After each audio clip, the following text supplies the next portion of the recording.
Here we have the inside of the door and the door handle and the handle mechanism.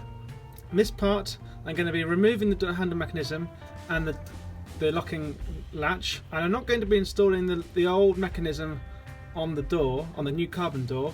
I'm actually going to be installing what we have is a GTA style. These are reproduction plunger locks, so this is a push button there, and there's obviously a locking type for the driver's side as well. There is a template to use for these. It is available. I found it on Classic Alfa website and it's really handy, so thank you very much Classic Alfa for letting me use that. And all it is going to be a hole here. This will install through the carbon door. The locking nut will come up on the inside, and this plunge push button acting arm will act upon a tab here, which I will need to modify.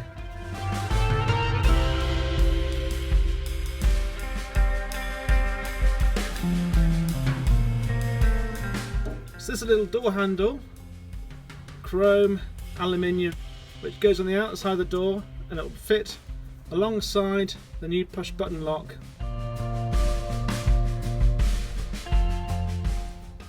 And again, this is to replicate what was of the day back in 1960s, a GTA style door handle and push button mechanism. So I'm going to remove this, I'm going to remove this, clean this up here.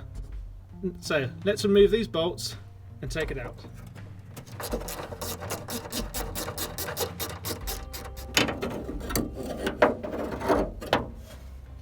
I'm now going to remove the door handle stud here, which will allow me to remove the bar and the latch on the outside.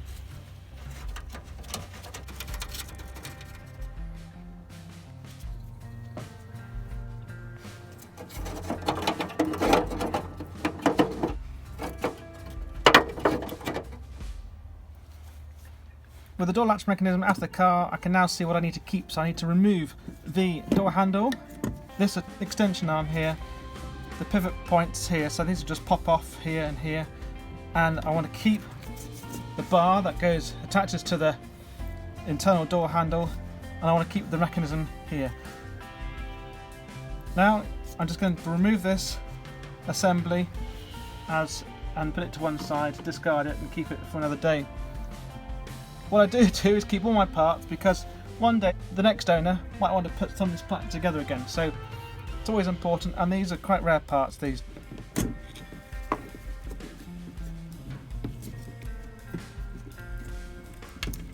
It's this mechanism here that I need to allow our push plunger button to work.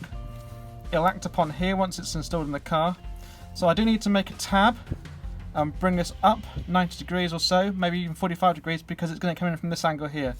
So as the plunger acts on it, it pushes and opens the door like so.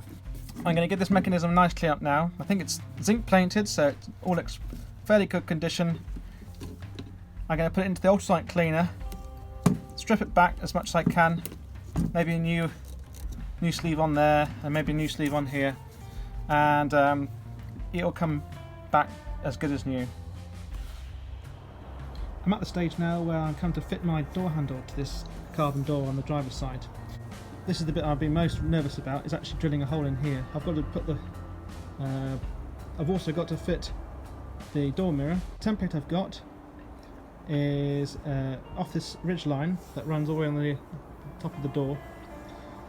It's 65mm up, 50mm across, so that's where the centre hole is going to be for the push button, and then 78mm for the first bolt to go through for the handle. Let's see how we get on. Now I've created the holes for the push button. The push button's got two locating lugs on it, so it fits nicely and centralises itself as it goes in, and then the handle, 1, 2, and it goes. I should put spacer washers on the inside, and this has a lock ring to go on the underside. But there you go, GT style, chrome alloy looks the part.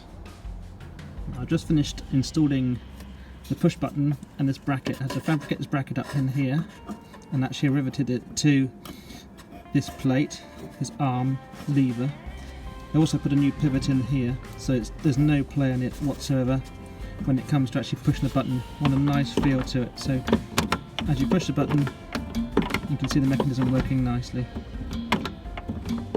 It springs back using the return spring.